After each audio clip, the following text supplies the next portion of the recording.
Okay. All right. Hi, everybody. We're here today on Skype, and we're talking to Gwen D. Adams Evans. Hi. And she's agreed generously, of course. And it's so wonderful, so wonderful. She agreed to be a host for the Arlene Brown TV Network, and she also is into a lot of other things, which is why I have Gwen on the show. And I wanted you to get a chance to meet her in person. Of course, she's such a beautiful woman, and she's doing so many things, you know, to help people and things like that. All of you already know that that's what I'm very much into. I love people when they're doing things, acts of kindness, and just trying to help enhance someone else's life. Okay, so I'm going to stop talking, and I'm going to let Gwen speak to you now. So Gwen, tell them first off about you being author with your published book, being an actress, so many things, as well as an entrepreneur, of course. We know that about you. And movie extra. I mean, I said actress, but yeah, movie extra, because she was in Tyler Perry movie. I mean, it's just so many things. So I want to get into that. Tell them all about yourself, Gwen. Go ahead.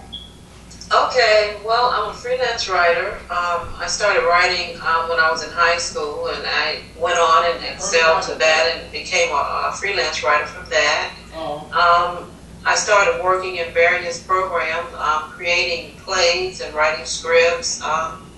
Then I got into movie acting, and I love being a movie extra, and I went on from there. I still wrote, and then I published my first book, Dolores, which is a fictional book. Right. But it's fictional because I chose to make it fictional, but it's actually a true story about someone that I knew, but you know, with everything with privacy acts and everything, we changed it a little bit around it and made it a little fictionalized. So it's about a test of faith between a family that moved from California to a small Georgia town, and things happen, possessions, and you know, people that believe in a lot of negative things, spirits. That's what that book is about. Right. It's on Amazon.com. It was published with PublishAmerica.com. And I was excited because that was my first published book. I got started writing, my first byline was with school in Colorado. I think it was Colorado, I don't remember right now right offhand. It was an article that I wrote about yogurt. Is it really good for you? Yes, I read about that. Magazine. And Writer's Digest picked me up with my byline from there, and then I just went on from there, and I kept writing, and I continued to write, and then I met you online, and everything started blossoming from there. Wow, that's so. I'm really glad that we met. I'm gonna tell you the truth, because it's so rare that you get to, you know, run into people who are really doing things with their lives and not just talking about it.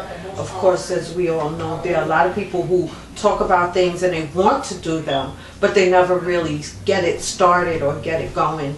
And you know, this just us, the way we're doing it, you know, just goes to show that you could really just push your life at any given time, which is, you know, something that can help a lot of other people. Once they see someone else doing it, they get an idea that they can.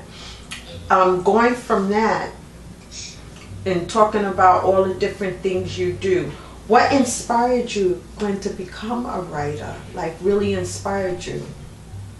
I'd have to say my mom and my grandma.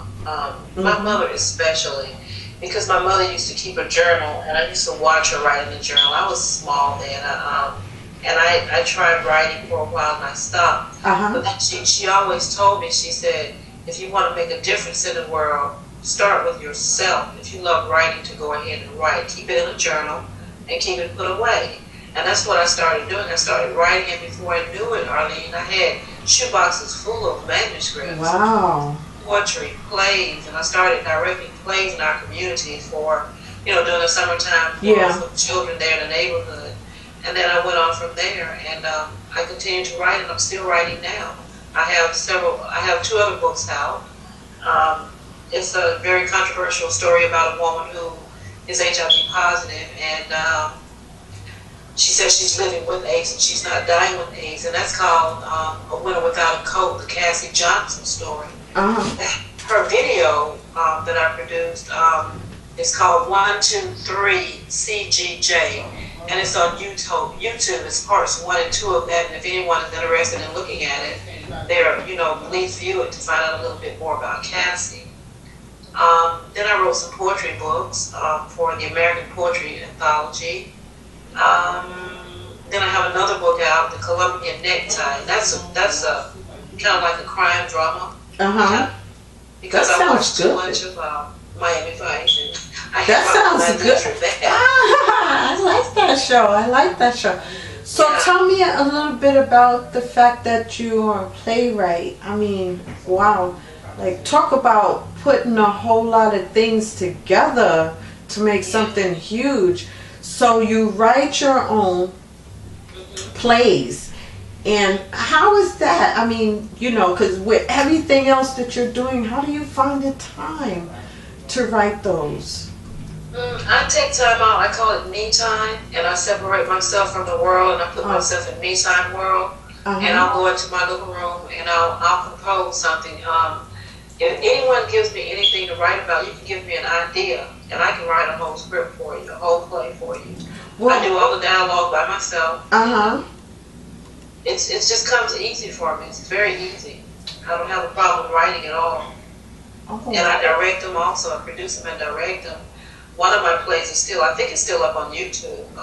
Joe Bling, Woman of Strength, and those were the rehearsals that I left up on YouTube for people to look at. It was an open, to the public rehearsal day. I just love writing. It's something that comes as a passion for me, and it seems to be a natural thing for me, because give me a pencil and a piece of paper and I'm writing. I'll write until I don't have any room. Wow. That's beautiful. So from that, so you do the writing and everything. How on earth do you have time to be an actress? Because when I read about you, I was trying to figure out, like, she's doing all of these things from so many different areas.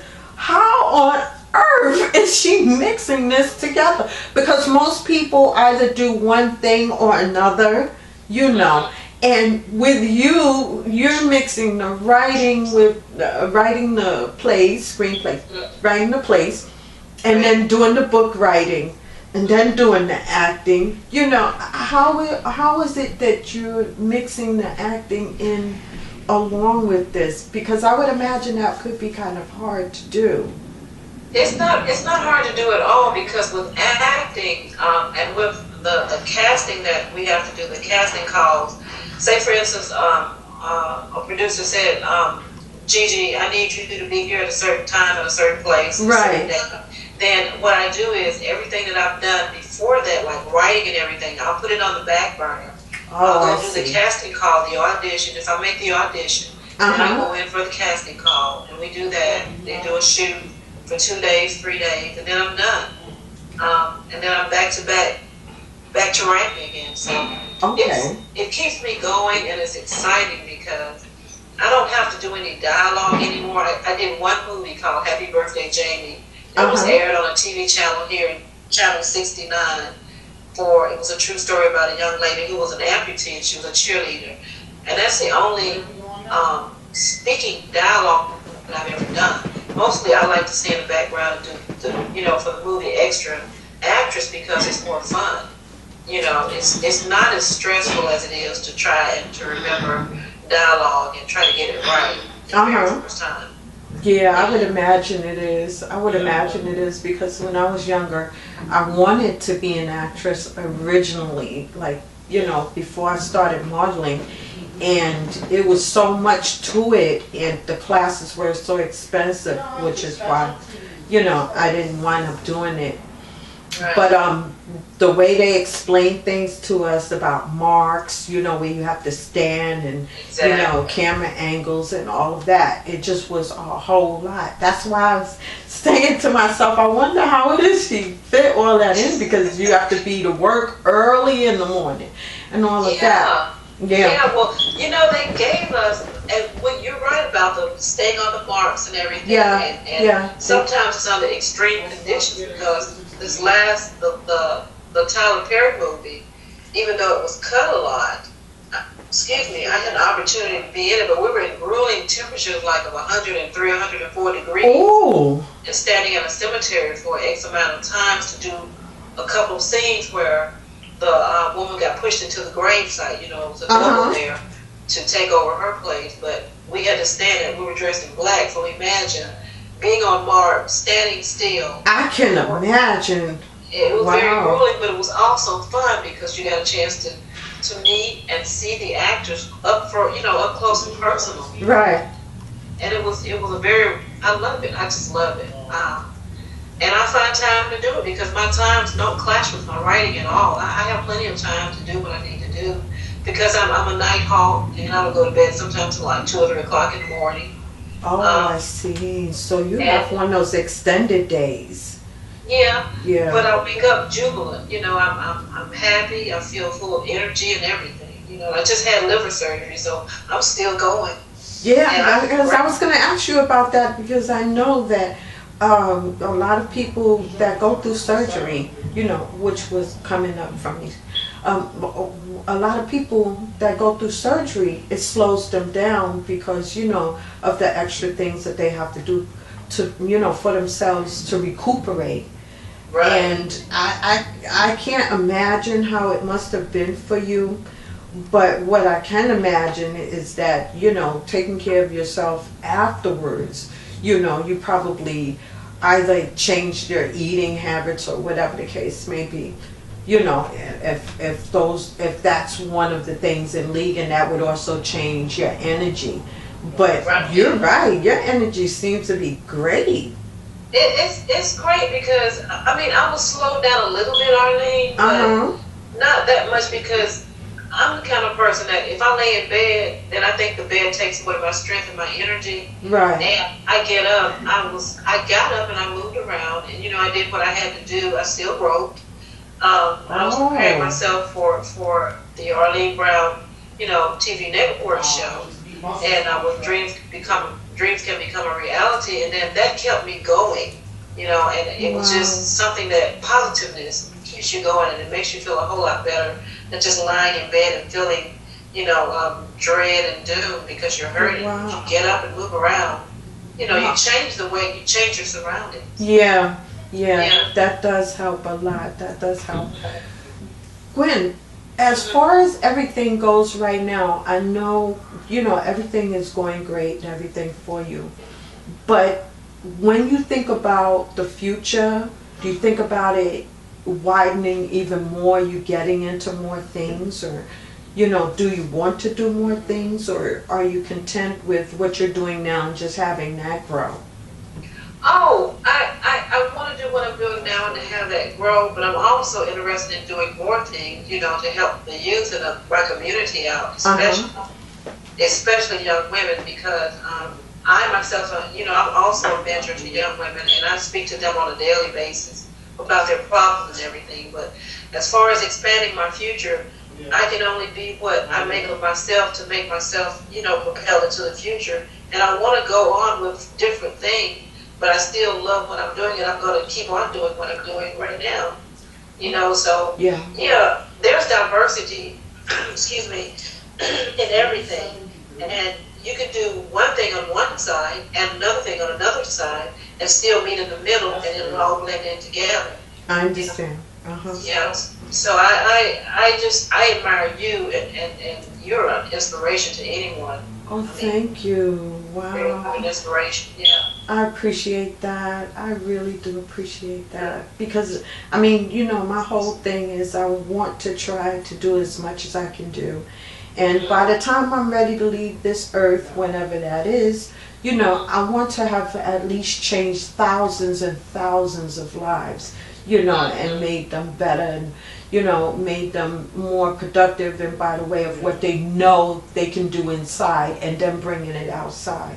You know, that's my whole thing, yeah. That's why I always say I like to remain in the background, you know, and bring everybody else forward, because from the background I still am gratified by what happens. You know, I still feel good, like, wow, you know, I helped that person, or I did that, you know. And it's not a thing of saying, you know, that I need anyone to necessarily know it. I know it myself. That's all there is, you know. That you have to like what you do and be satisfied with that. But enough about me, because this isn't about me. This is about me. About you. Okay. The website that you sent me to, I would like you to tell everyone about that, because I went to that website and I like their books on there and everything. Tell us about that. Okay, it's called the TED Foundation, and myself and my friend Dr. Juliette Nibbs, who's a PhD, she lives in France. She started the webpage. It's like an empowerment for people. And what the webpage consists of is to help one another, like we were just speaking about. Excuse me, authors and entrepreneurs, and we propel ourselves into the future with helping others to get to where they need to be, or to support them in any kind of way. And we're doing a movie. It's kind of like a scratch my back kind of thing with Juliette and myself. She's doing a movie for myself with one of my books, Dolores, and she's also doing another movie for herself that she and her boyfriend had written. And it's all through Split Vision Media Entertainment.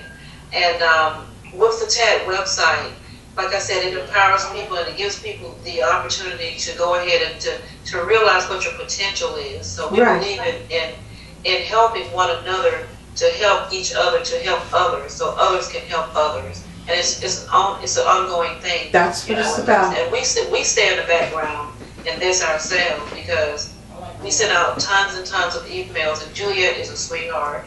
And she's working all the time around the clock, 24/7, to make improvements to the website. I'm just the CEO and the founder of the website, and we're going to do bigger and better things with it. We're trying to get as many people as possible to link to the website, and it's an ongoing thing. It's ongoing. It's about 2 years old now, and we're just trying to make it happen, you know, so we can get a chance to find those people that are creative artists in all walks of life, and to bring them into our fold, and to help them to get out there, pretty much like what you're doing. Oh, okay. So I will definitely link the website to my website. Okay. You know, well, I was gonna do more promotion anyway. You know, I just started promoting, you know, you and everything like that. So that's a good idea. I'll put like a banner or something on the website where people can click it and kind of explain to them, right, everything that's going on. So go ahead. Oh, I'm sorry. Well, the books that you were talking about on the website are my books and Juliette's books as well. Oh, okay. She's also an author herself. And she's a poet, and she's somewhat of a comedian at times. I think she had a show at one time. She was on MySpace, but we write to help to promote each other, and in turn, like I said, to help others to promote themselves. So those are our books that you see on the website: Wisdom and Wedding Books from Juliette, and then my books that I've written myself. And that's what that website incorporates. It's an empowerment website. Oh, okay. Okay. Just tell them real quick where they can find you email-wise, because I always like the, you know, the person I'm interviewing to always give out the personal information. So can you tell them where to find you email-wise? Yes, I certainly can. You can find me at Gwen Evans, GwenEvans 63, that's 63, at yahoo.com. GwenEvans63 at yahoo.com. Okay, so for all of you that will be viewing this, if you want to contact Gwen about what she was saying about the TED Foundation, you can contact her by email, and she will give you, I'm sure, as much information as you want and get you started on whatever it is that you want to do. She can help you with that. As well as you could visit the website and see the books that she was talking about, because they're on there. I went there myself and I love the website. I clicked through it and everything. And believe you me, you will find out some great information once you get there, because I was reading like for a while before I came off the website actually. And I was reading for a while before I came off the website.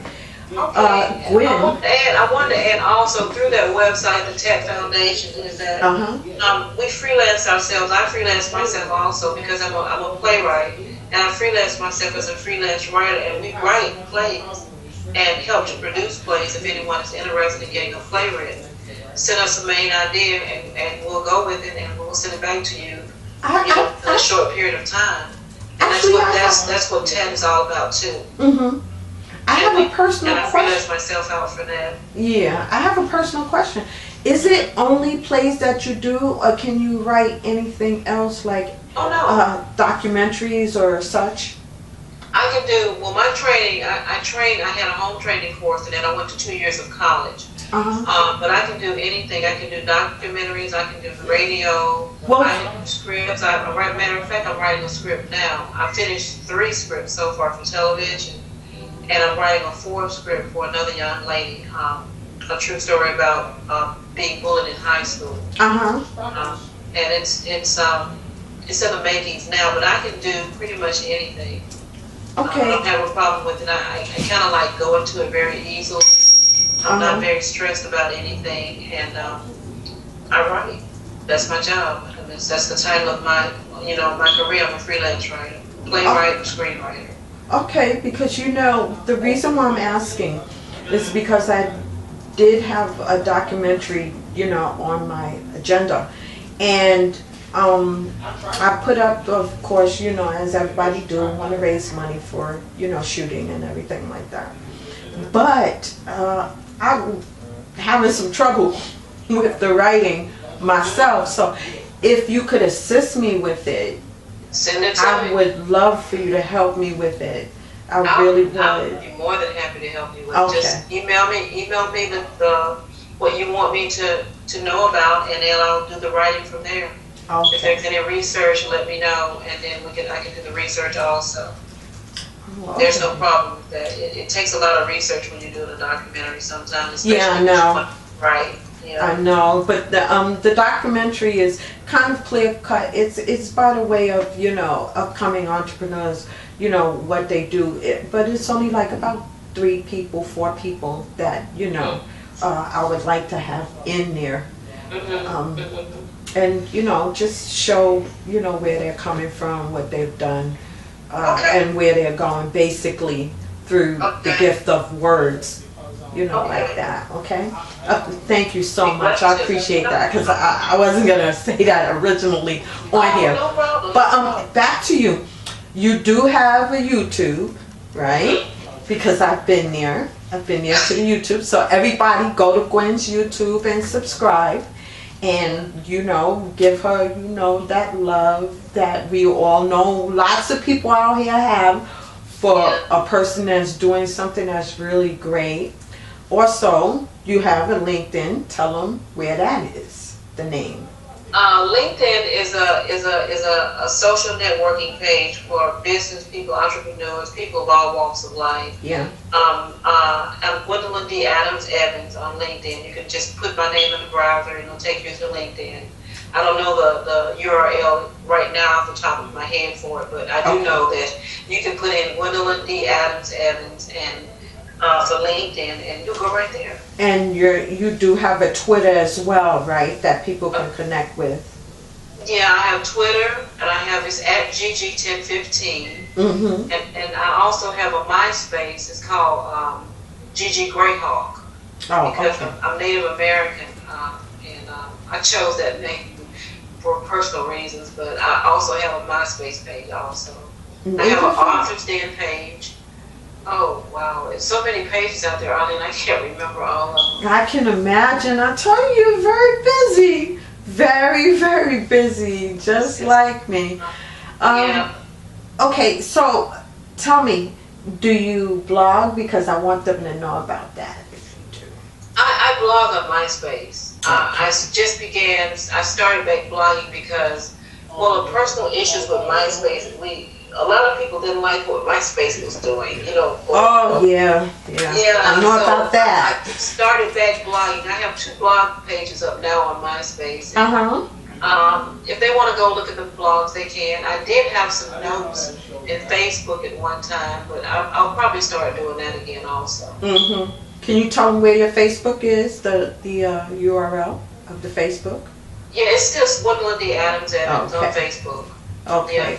Yeah, I don't know the URL. It's so long, and I just tell everybody just type in my name and go to Facebook.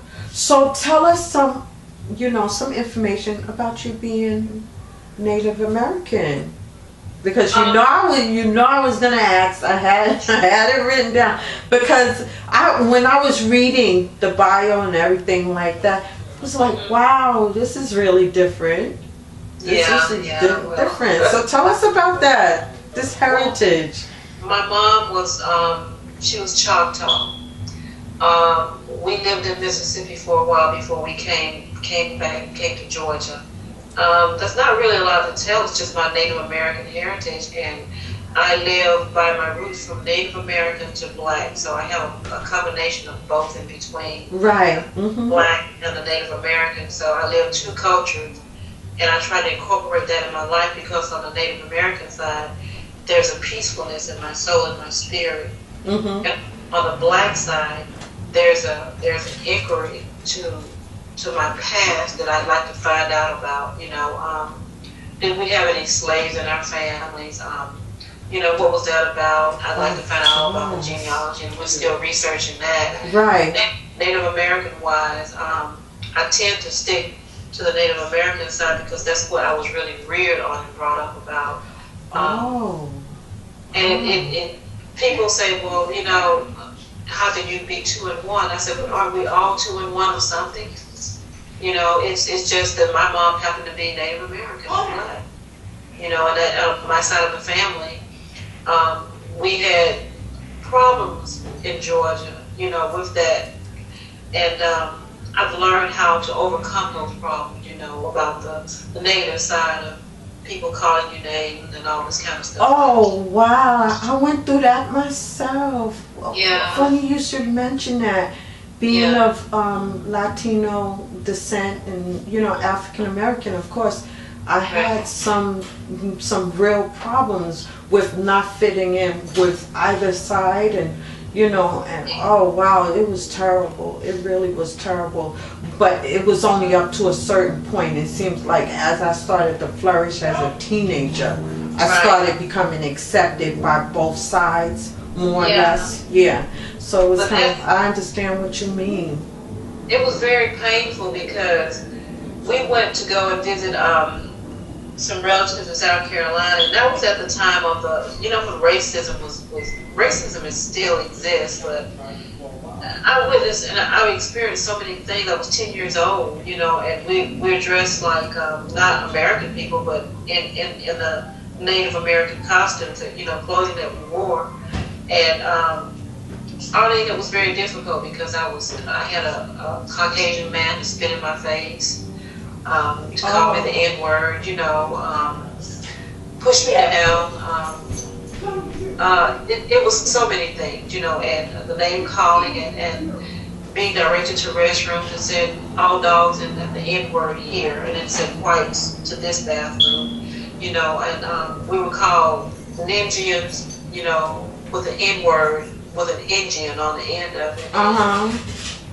It was so difficult, and even today, I have a problem sometimes when I try to get into certain programs. You know, people say, "Well, you're not all black." Okay, no one's all black. You know, you're mixed with something somewhere along the line down the way. And if you are all black, then God bless you. But being that Native American, it's been a very hard experience for me, and that's why I write a lot to take it off of my mind and to I understand. keep going. Yeah. Because we were peaceful people, and you learn, you're Latino and black, so or Latino and whatever, and you have to go with the flow. You have to go with what's inside of your mind, your soul. Right. Keep you balanced so people won't knock you off of your guided lighted path. Yeah. It's very difficult. Yeah, I understand that fully. I was called the N-word when I was, somewhat younger. And I think I was around 17. Yeah, around 17 years old. And it really tore me up. Some Caucasians that were in Astoria, Queens at the time, and they said that, and I had never dealt with direct prejudice. That's the only way I'm going to say direct prejudice in that manner. And it hurt me so bad, and still till now it still does, because as later on, after time started going by, even after I got into business, I found certain amounts of prejudice. Are you okay? Certain amounts of prejudice because I was in the beginning of business into import-export, and as you know, basically that was a man's world, import-export. And they found it very hard when I called different companies. They said, "Are you calling for Mr. So-and-so?" And I said, "No, I'm calling for myself." And in trying to do business, and I really had a tough time. And some young men on the other end would say, "Okay, well, this is what you want. This is what we need to do," because I used to sell electronics and everything in the very beginning of doing business, and that coupled with the fact that I was a woman, just African American woman, Latino woman mixed, and they just, wow, well, you're not Caucasian, so you can't possibly be wanting to get into business like this, and it just, but as we say, you can't let those things stop you. I still wind up doing it, and I still put the business on the internet. The heck with it. What they don't understand, that's on them. What they can't comprehend, that's on them. What they don't want to take in, that's on them. None of it's on me. I'm just here to do what I love doing, so I really understand where you're coming from. I mean, I haven't been called that name since. Thank God I haven't been called that name since. But that stuck with me in the terms of, I hope that never happens to anyone else. And if I can do something in this world to change that type of prejudice in terms of the way we view one another, from the outside of the skin color to the genealogy of who we are.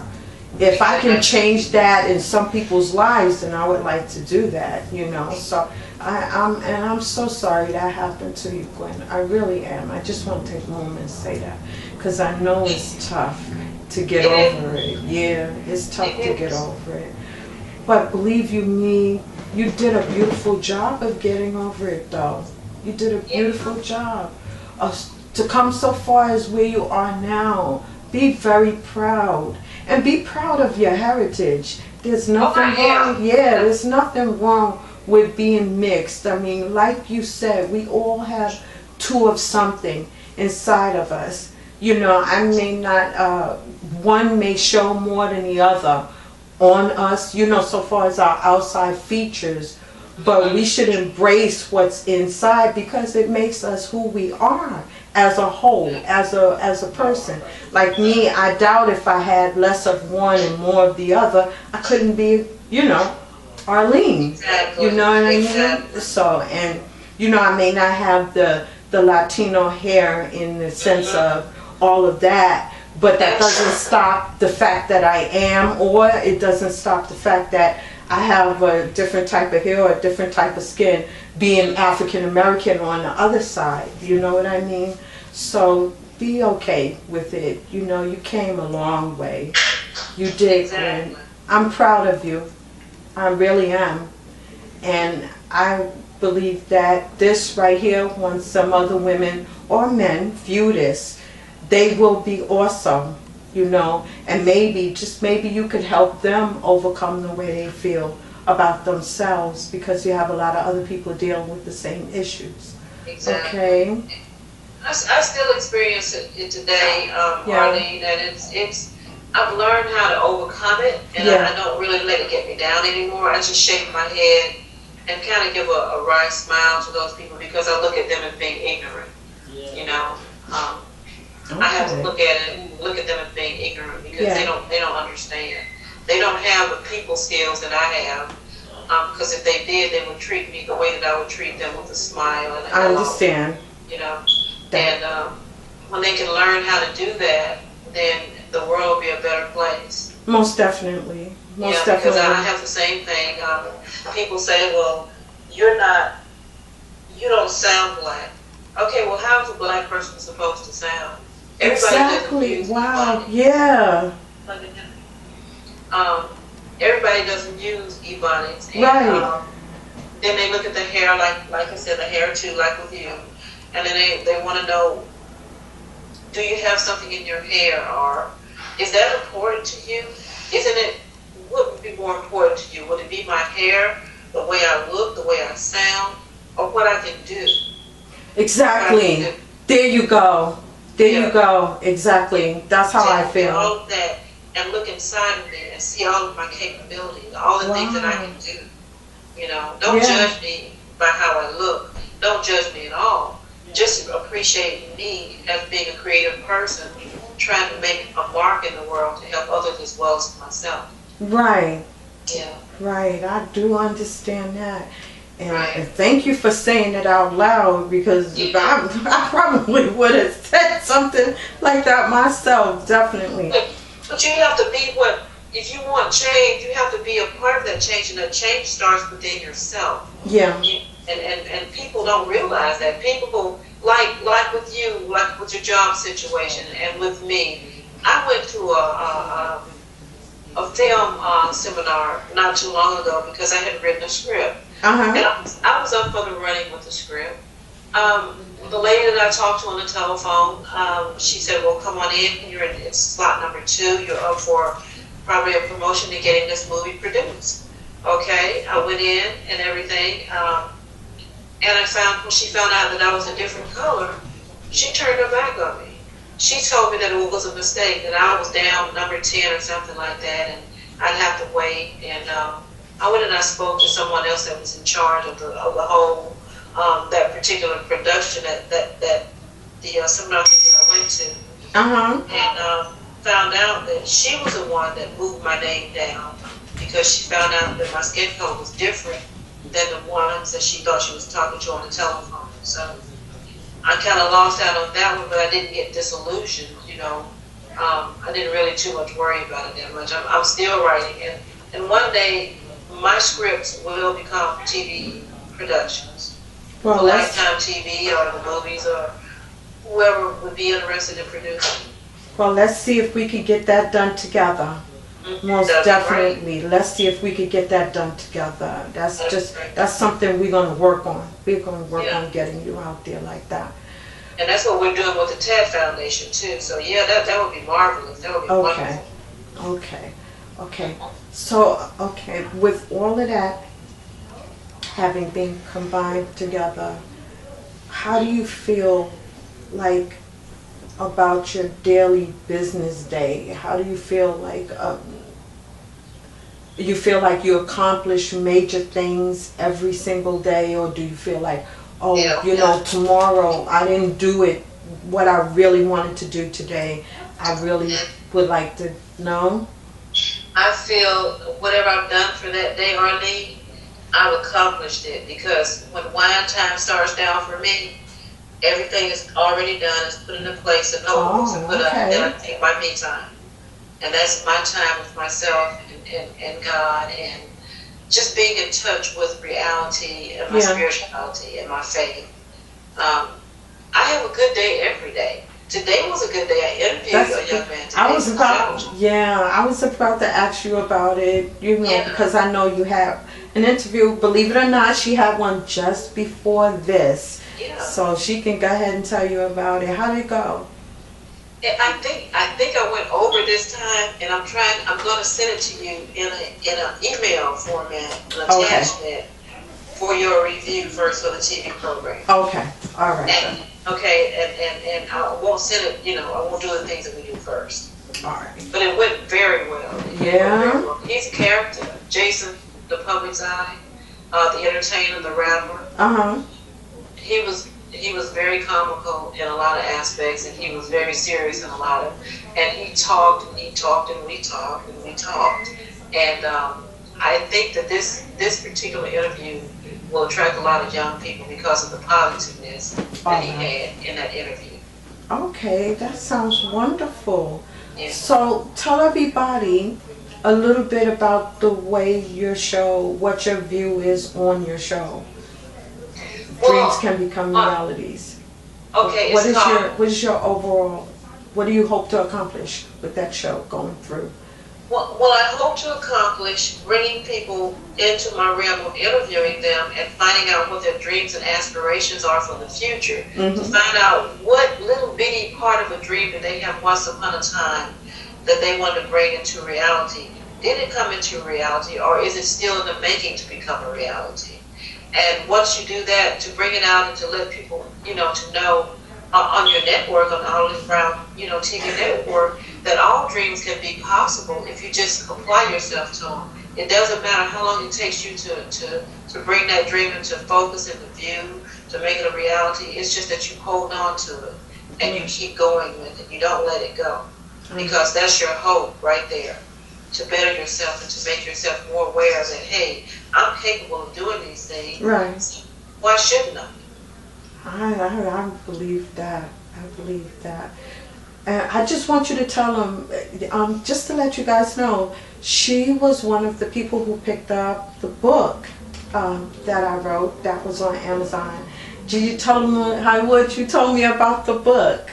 That book fired me up. I read the whole book. I read it over and over like 2 or 3 times, and then I took it to my daughter, and she read the book, The 21 Days to a Successful Life.